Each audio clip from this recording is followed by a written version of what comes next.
तो एबे हम 10 माने डिस्कशन करे का विषय ना स्थानांक जमिति आमे देखुतले यदि x सहित समांतर गोटे सलेखा हुए तार मान केते हो y सहित समांतर ले तार मान केते हो कि जदि एमबी तिर्यक भाबे गोटे रेखा टणाला आ दुईटा बिंदु छेद करछि x रे भी टणा छेद करछि और y रे छेद करछि ता मान केंदे भारिबो ता मान निर्णय करिया पई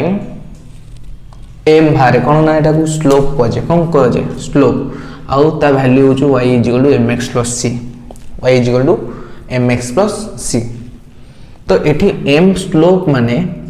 tan थीटा कहीं थीटा माने